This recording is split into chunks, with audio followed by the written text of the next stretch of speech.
میں تیری راہ میں جان دیے جا رہا ہوں، بزم آقا سجائے بیٹھے ہیں، دل مدینہ بنائے بیٹھے ہیں۔ ریحان قریشی کا ایسا کون سا کلام ہے کہ جب وہ پڑھتا ہے تو ہر بندے کو پتا چلتا ہے کہ یہ کلام ریحان قریشی سے ہی منسوب ہے؟ کہ بزم آقا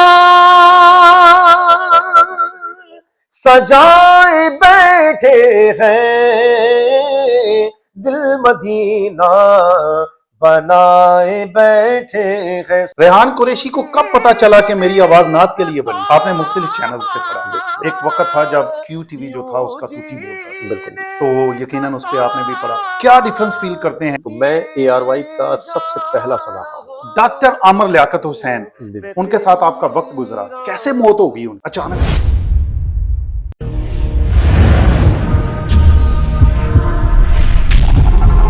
بسم اللہ الرحمن الرحیم، میں کیسر محمود مدنی ہوں اور آپ یوٹیوب اور فیس بک دیکھ رہے ہیں۔ ناظرین محترم، آج میرے ساتھ بڑی ہی خوبصورت آواز کے مالک، دنیا نعت میں اللہ نے انہیں بڑی عزتوں سے نوازا ہے، آل دا وے فرام کراچی پاکستان، الحاج محمد ریحان قریشی صاحب میرے ساتھ موجود ہیں۔ نام تو میں نے آپ کا بتا دیا، آئیے باقی گفتگو ان کے ساتھ کرتے ہیں۔ جی السلام علیکم۔ جی وعلیکم السلام ورحمۃ اللہ وبرکاتہ۔ کیسے ہیں ریحان بھائی؟ ٹھیک ہیں؟ خیریت سے، اللہ کے حبیب صلی اللہ علیہ وسلم کرم ہے۔ ماشاءاللہ۔ اس وقت آپ لندن میں موجود ہیں، کیسا لگ رہا ہے آپ کو؟ الحمدللہ، لندن میں تو میں اس سے پہلے بھی تھا، لیکن آپ کے ساتھ اللہ پاک جھوٹی تعریف سے محفوظ رکھے، کیونکہ اللہ پاک نے ایک آپ کو بے پناہ عزتوں سے، اور آپ ہر دل میں، اسپیشلی ہر قاری قرآن، ہر عالم دین، ہر سناخواں کے دل میں آپ کی محبت رچی بسی ہے۔ آپ کے ساتھ ہونا یہ ایک انفرادی چیز ہے۔ اللہ کریم آپ کو سلام۔ ریحان بھائی، آپ اپنے متعلق مختصر بتائیں کہ ریحان قریشی صاحب کون ہیں؟ 1988 سے حضور نبی کریم صلی اللہ علیہ وآلہ وسلم کی ثنا و توصیف کا آغاز ہوا۔ ابو پاکستان ریلوے میں چیف آف انسٹرکٹر، نانا کسٹم میں، تو ہم بھی کہیں نہ کہیں کوئی نہ کوئی کلرک کا سلسلہ ہوتا۔ تو پھر اسکول کے کمپٹیشن ہوئے، پھر کالجز کے ہوئے، پھر کراچی سے نکل کے پنجاب کا سفر، پھر آزاد کشمیر تک، کشمیر سے پھر دبئی سے پھر جناب علی ساؤتھ افریقہ، انڈیا، تو اس کے بعد پھر یہاں آپ کے سامنے، پھر یورپ، بس ابھی تک سفر کے اندر ہی، اور پھر وہ میڈیا کا سلسلہ بھی آپ کے سامنے ہی۔ زبردست۔ نعت شریف کا سلسلہ کب شروع ہوا؟ سب سے پہلے کون سی نعت پڑھی؟ کیا ایج تھی اس وقت آپ کی؟ ایک قوالی تھی بڑی معروف، اس پہ ہی جو ہے وہ میرے استاد محترم الحاج قمر الدین احمد انجم مرحوم رحمۃ اللہ علیہ، جو ہمارے پاکستان سے بڑا ان کا وہ، تو اس پہ پھر میں نے وہ کلام پیش کیا، بزم آقا سجائے بیٹھے ہیں، دل مدینہ بنائے بیٹھے ہیں۔ واہ واہ واہ۔ تو وہ پیش کیا، اللہ پاک نے پھر اسے ایسی ایک عزتوں کا وہ، تو پھر وہ کراچی میں ایک بہت بڑا ایک میڈیا پلیٹ فارم ملا، تو پھر وہاں اس پہ جا کے پڑھنے کا شرف حاصل ہوا۔ پھر محافلوں میں ایک ایسی عزت مل گئی کہ جو کبھی سوچا بھی نہیں تھا، کہ وہی جو اسکول کے دوست احباب جو ساتھ ساتھ ہوا کرتے تھے، اس میں جس کو کہتے ہیں نا ایک پریورٹی ملنا، تو پھر یہ بس یہ اللہ کی طرف سے ہے تمام چیزیں۔ صرف نعت آپ نے پڑھنا شروع کر دی، کوئی نعتیہ مقابلہ اس میں بھی کبھی حصہ لینے کا موقع تمام دیکھیں بہت سارے ایسے احباب ہیں نا، کہ جیسے یعنی کہ بلکہ آپ کے سامنے ہی ہے، جیسے مدنی ماحول ہوتا ہے تو اس میں بھی بچے آگے نکل کے آتے ہیں، لیکن میں جو نکل کے آیا ہوں وہ کمپٹیشن ہے نا۔ اچھا، پہلے اسکول کے کمپٹیشن ہوئے، ابھی کالجز کے ہوئے، اسی طریقے سے قبلہ کیسے بھائی آپ تو اچھی طرح شناسا ہیں کہ جو آستانوں کی، جو خانقاہوں کی جو محافلیں ہوتی ہیں وہ بالکل ڈفرینٹ ہوتی ہیں، جو بڑے اسٹیج کے پروگرام ہوتے ہیں وہ بالکل ڈفرینٹ ہوتے ہیں۔ صحیح کہہ رہے ہیں۔ اس طریقے سے میڈیا کے جو پروگرام ابھی آپ کے ساتھ بھی کہیں سے ہمارے چینل سے نا، لیکن ایک آپ کے پیج کا معاملہ ہے تو ڈفرینٹ چیزیں ہیں، یعنی کہ اس کو ہم یہ نہیں کہہ سکیں جی عام محافلوں کا کلام نہیں، جو خانقاہوں کے کلام ہیں وہ اس کا انتخاب الگ ہے۔ کمپٹیشن کی کیسی ہوتی ہے کہ اس میں جیسے آپ کے ٹائم پروگرام کا ٹائم بڑا مختصر ہے، حالانکہ اس میں دل چاہتا ہے کہ لائیو 1-2 گھنٹے گفتگو کی جائے، تو اسی طریقے سے جو ہے نا وہ کمپٹیشن میں ٹوٹل آپ کو 3 اشعار کی پرمیشن ملتی ہے، کہیں کہیں تو 2 اشعار کی ہوتی ہے۔ وہ کلام جو ہے وہ صوفیہ بزرگ ہو، اسپیشلی اعلیٰ حضرت کا ہو، اس کی کمپوزنگ بھی ہو، اس کی یعنی کہ تمام چیزیں ہیں، اس کی ادائیگی ہو، 30 مارکس ہوتے ہیں اس میں سے، یعنی کہ بڑا یہ ہوتا ہے کہ کیا کہتے ہیں، پہلے تھرڈ آیا پھر سیکنڈ، پھر اس آگے فرسٹ۔ یہ ریحان قریشی کا ایسا کون سا کلام ہے کہ جب وہ پڑھتا ہے تو ہر بندے کو پتا چلتا ہے کہ یہ کلام ریحان قریشی سے ہی منسوب ہے؟ عزت دینے والی تو اللہ کی ذات ہے۔ بالکل، میں آپ سے عرض کریں کہ بزم آقا سجائے بیٹھے ہیں، میں چلے ایک نام لینا میں پسند کروں گا، ایک ہمارے پشاور کے، اللہ پاک نے ان کو بڑی، ان کے بابا جان بھی وہ عمران حسن قادری صاحب، جی جی تو وہاں کراچی میں ایک ریکارڈنگ ہوئی، تو اس میں انہوں نے کہا کہ درود شریف میں اس کا ووکل آپ ریکارڈ کروا دیں. تو جب انہوں نے ووکل سماعت کیا تو کہنے لگے اگر یہ ریحان قریشی کا ووکل نہ ہوا، ان کی آواز نہ ہوئی تو میں یہ فیلڈ ہی چھوڑ دوں گا. اچھا تو یہ اللہ پاک نے پھر وہ میں ڈاکٹر صاحب کے ساتھ بھی تھا، تو اللہ پاک نے اس میں بھی انفرادی، اس میں آپ جانتے ہیں کہ ڈاکٹر صاحب کی طرف ہم چلیں گے. یہ جو کلام آپ کہہ رہے ہیں اس کے ایک دو اشعار سنائیں گے؟ میں پیش کر رہا ہوں کہ بس میں آقا سجائے بیٹھے ہیں، دل مدینہ بنائے بیٹھے ہیں، صلی اللہ، دل مدینہ بنائے بیٹھے ہیں، اور بیٹھنے والوں ادب سے بیٹھو،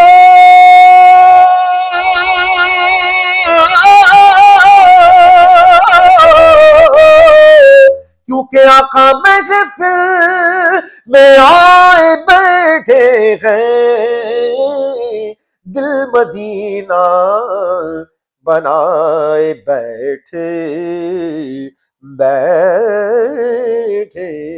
ہیں. سبحان اللہ سبحان اللہ.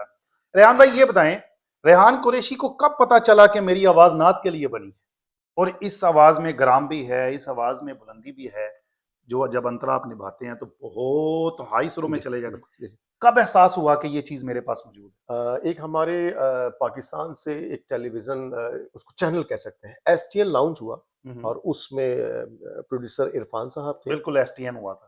ایس ٹی این ہوا تھا. تو اس میں جناب علی وہاں پر میل فیمیل کرے، ریحان بھائی ان کے ساتھ آپ نے ملی نغمہ جس کو قومی ترانہ کہا جاتا ہے، میں نے کہا نہیں، مجھے جو انتخاب کیا گیا، منتخب کیا گیا، کیسر بھائی اس ذکر میں اتنی رسپیکٹ ہے، اتنی عزت ہے کہ میں آپ کو بتا نہیں سکتا. اگر انسان اس کو ایمانداری کے ساتھ، اور جس طرح آپ کے سامنے میرا سفر ہے، اور میں ابھی تک میں سفر کے اندر ہوں، تو جیسے ہی اس کو اس انداز سے کیا جاتا ہے تو میں سمجھتا ہوں کہ اللہ پاک اسی میں پھر آپ کو ایسا مقام عطا فرماتے ہیں جس کو میں سوچ بھی نہیں سکتا، کہ مکۃ المعظمہ مدینہ شریف کی 12-14 سال سے وہاں عید کی نماز مل جانا، حضور نبی کریم صلی اللہ علیہ وآلہ وسلم کی والدہ ماجدہ جو پہاڑوں کے اوپر روضہ بنا ہے، وہاں پر نجف شریف، کربلا پاک، پھر غلاف کعبہ کا ٹکڑا کرم کی باتیں ہیں ساری. روضہ رسول صلی اللہ علیہ وسلم کی اندر کی مٹی مجھے اشاق نے، میری تو ایسے، اور وہاں اندر کے روضے کی وہ چادر، ایسے سے تبرکات، منہ مبارک شریف، زلف مبارک شریف. یہ بتائیے ریحان بھائی، آپ نے مختلف چینلز پہ پڑھا، ایک وقت تھا جب کیو ٹی وی جو تھا اس کا توتی بولتا تھا، بالکل جی، تو یقیناً اس پہ آپ نے بھی پڑھا، کافی چینلوں پہ آپ نے پڑھا، کیا ڈیفرنس فیل کرتے ہیں؟ میں ڈاکٹر صاحب کے کوسچن اس کے بعد آؤں گا. کتنے ایسے مین چینلز ہیں جس پر آپ نے پڑھا اور اللہ نے بڑی عزتوں سے نوازا؟ کیو ٹیلی ویژن، اللہ جھوٹ سے، اور یہ انٹرویو ریکارڈ ہو رہا ہے، یہ آپ کا چینل ماشاءاللہ پوری دنیا میں دیکھا جاتا ہے، لازمی سی بات ہے کہ یہ اے آر وائی تک بھی یہ باتیں پہنچیں گی. تو میں اے آر وائی کا سب سے پہلا سناخہ ہوں. اچھا. میں اور خواتین میں ہماری بہن حوریہ رفیق، اچھا. ہمارے سامنے ہی کیو ٹیلی ویژن لانچ ہوا ہے. واہ واہ واہ. اور بلکہ میں یس کروں گا کہ اس میں اتنے سارے جو اس وقت اللہ پاک نے ان کو، ایک چیز سے کیسا بھی بڑا دکھ ہوتا ہے کہ جیسے فار ایگزامپل میں نے ابھی آپ سے کہا کہ لندن تو اس سے پہلے میں بارہا آیا ہوں، اور اللہ پاک جھوٹی تعریف سے محفوظ رکھے نا، تو اللہ پاک نے ایک جو محبت ایک آپ کی لوگوں کے دلوں میں راسخ کی ہے نا، اگر یہ میں نے گفتگو کی ہے تو اس میں یہ ہے کہ میں اللہ کے شکر کے ساتھ ساتھ میں دیکھیں یہ بھی تو شکر ادا کروں کہ اس وقت رات کو لندن کے 1:30 بجے آپ یہ میرا انٹرویو آپ ریکارڈ کر رہے ہیں. تو جو ہمارے دوست ہیں جنہیں میں نے میڈیا پہ اتنا پروموٹ کیا، جن کا آج اللہ پاک نے پوری دنیا میں، لیکن وہ کوئی تذکرہ نہیں کرتے. ریحان بھائی وہ تذکرہ نہیں کرتے. یہ ایک ضرب المثل ہے کہ جو انسان کا شکریہ ادا نہیں کر سکتا وہ اللہ کا کیسے کرے گا. بالکل یہ والی. ڈاکٹر عامر لیاقت حسین، ان کے ساتھ آپ کا وقت گزرا، کیسے موت ہو گئی ان کی اچانک؟ کیسر بھائی تقریباً کوئی ان سے بھی میرا تعلق، آپ اگر یوٹیوب پہ جا کے، گوگل پہ جا کے ریحان قریشی پہ doctor Aamir Liaquat A R Y, تو میرا ان سے بھی تعلق اے آر وائی سے ہوا. ٹھیک ہو گیا. پھر وہ مجھے اپنے ساتھ A R Y Q T V سے جیو ٹیلی ویژن میں مجھے وہ لے کر آ گئے، بولڈ ٹیلی ویژن، ایکسپیکس. وہ مجھ سے کہا کرتے تھے، ان کے ابھی بھی میں تذکرہ کروں گا تو میری آنکھیں نم ہو جائیں گی، تو وہ کہا کرتے تھے کہ تو میرا بھائی ہے. اور ان میں ایسی محبت کہ میں اقرار کراؤں گا، سب سے زیادہ مجھ سے محبت کرتے تھے وہ. اس طرح آپ کے لاہور کے نعت خواہ احمد رضا قادری، وہ کہتے نہیں ریحان جھوٹ کہہ رہے ہیں، یہ تو مجھ سے زیادہ محبت کرتے ہیں. اس شخص کی ایسی محبت. عمران شیخ صاحب کہہ رہے نہیں مجھ سے زیادہ قاری قرآن عالم دین، نہیں یہ سب جھوٹ بولے جناب، ہم سب سے محبت. وہ ایک ایسی شخصیت، لیکن ان کی جو ڈیتھ ہوئی حقیقتاً ایک ایسا معمہ کہ ابھی تک بلیو نہیں، اور میں نے جب ان کا جنازہ دیکھا تو میرے پاس کوئی کامنٹس نہیں ہے، کوئی کامنٹس نہیں ایک ایسا پریزنٹر، ایک ایسا اینکر جو پاکستان کا سب سے مہنگا، ہے۔ جی جو سب سے زیادہ پیسے لینے والا تھا، جی راتوں رات اس کی موت ہو گئی، بس یہ آپ نے دیکھیں۔ وقت ان کے ساتھ گزارا، جی کیا سمجھتے ہیں وہ خلاپور ہو سکتا ہے؟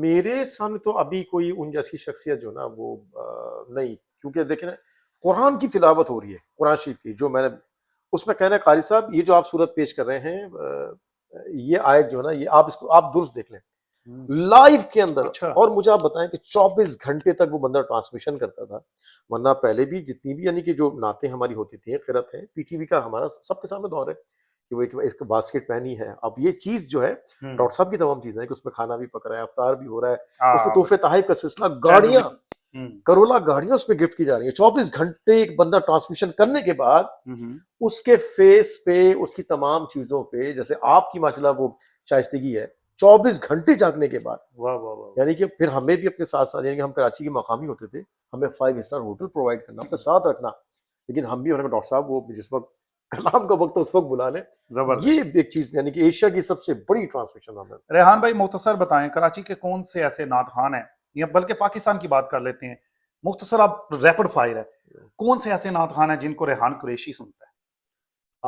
حضور دیکھیے جو نعت کا اصل انداز ہے نا وہ آپ کے لاہور کے اعظم چشتی رحمۃ اللہ علیہ، اور ٹھیک ہو مجھے یہ شرف حاصل ہے کہ ان کے بڑے بیٹے الحاج محمد ارشاد اعظم مرحوم رحمۃ اللہ جی علیہ جی جی، کراچی میرے غریب خانے میں 2 سے 2.5 مہینے وہ صرف ٹھیک ہو گیا، ایک پروگرام کی تشریف لائے تھے، لیکن اتنا عرصہ ان کا واہ، نعت کا اصل انداز انہیں کا زبردست۔ ینگسٹرز میں کون سا آپ کو پسند ہے ابھی آج کل کے جو نعت خوان اس میں؟ ہے۔ ینگسٹر میں جو ہے یہ مشکل سا آپ نے ایک سوال کیا ہے، وہی تمام ثنا خواں کہ جو اس انداز کو پڑھتے ہوں اور خلوص کے ساتھ پڑھتے ہوں، یعنی کہ ٹھیک ہو گیا، یہ بس ایک مختصر آپ نے جواب دینا ہے کہ پاکستان سے لے کر یو کے تک، یہ یو کے آپ کا کتنا چکر ہے، کب سے آ رہے ہیں یو کے؟ میں الحمدللہ 11 سال سے میری یہاں حاضری ہو رہی ہے۔ گنبد خضرا کے نیچے میں بیٹھا تھا، انٹرنیشنل نعت ایسوسی ایشن کی فاؤنڈر جو بنانے والے ہیں جنرل سیکرٹری حضرت علامہ عظیم جی صاحب گنبد خضرا کے بالکل نیچے تشریف فرما تھے، وہ میرا یہاں مانچسٹر تک انٹرنیشنل نعت ایسوسی ویری ایشن گڈ۔ یہاں تک وہ وسیلہ من ہے۔ یو کے نعت خوان کو آپ نے سنا ہے، کون سا یو کے کا کوئی نعت خوان آپ کو پسند ہے؟ یو کے تمام ہی نعت خواں دیکھیں، سب سے بڑی بات یہ کہ اگر ان کو دیسی زبان آتی ہے، یہ سب سے بڑی بات ہے، تو جتنے بھی لوگ جو ہیں میں سمجھتا ہوں کہ وہ سارے ویل ہیں، اور اس کے بعد اگر ہونا یہاں والے جو نا وہ بڑی ایک جذبے کے اندر ان کی وہ شدت ہوتی ہے، آپ یوتھ کے ساتھ تو تمام ہوسٹنگ آپ کرتے ہیں، میں سمجھ رہا ہوں تمام ہی دوست اچھا پڑھنے والے ہیں، ٹھیک لیکن ہو گیا، کلاسیکل جو انداز ہے نا وہ تھوڑا سا وہ آپ کے پنجاب کا ہے، ٹھیک تو ہو گیا۔ یہ ہے۔ آخر میں جا کر آپ اپنی مرضی کے 2 اشعار سنائیں جو ریحان قریشی کہتا ہے کہ یار یہ میں پڑھتا ہوں نا تو مجھے بھی سکون آتا ہے، محفل پہ بھی ایک کیفیت طاری ہو جاتی ہے، 2 اشعار جی جی سنائیں۔ کیسر بھائی، ایک عارفانہ کلام کے صرف 2 ہی مصرے پیش کر رہا ہوں، اور جی، یہ بھی دکھ کے ساتھ عرض کر رہا ہوں، پوری دنیا میں اس کلام کو اگر آپ گوگل کیجئے گا کہ تیری راہ میں جان دیے جا رہا ہوں، عطا ہوں، یوں جینے کا ساما کیے جا رہا بسم ہوں، اللہ، یہ بھی تمام دوست پڑھ رہے ہیں، لیکن اچھا، اس کو سب سے پہلے پڑھنے والا میں، اس کے بھی 2 مصرے پیش کر رہا ہوں عطا میں ہوں، بسم اللہ۔ کہ تیری تیری تیری تیری میں تیری راہ میں جان دیے جا رہا ہوں، یوں جینے کا سامان، یوں جینے کا سامان یہ جا رہا ہوں، میں تیری راہ میں جان دیے جا رہا ہوں۔ بہت اچھے، بہت اچھے۔ ریحان بھائی آخر میں کوئی پیغام دینا چاہتے ہیں، لوگ آپ کو سن رہے ہیں، پوری دنیا میں آپ کے چاہنے والے موجود ہیں، کیا پیغام دینا چاہیں گے؟ کیسر بھائی کوئی تمنا نہیں ہے، دنیا میں کوئی 25 سے 30 ممالک میری حاضری، پورا یورپ، افریقہ، انگلینڈ، ایک تمنا ہے بس، جی جی جی، کاش کوئی سے انٹرویو کو سننے کے بعد آمین کہتے ہائے ہائے، کہ گنبد خضرا کے سائے کے تلے بس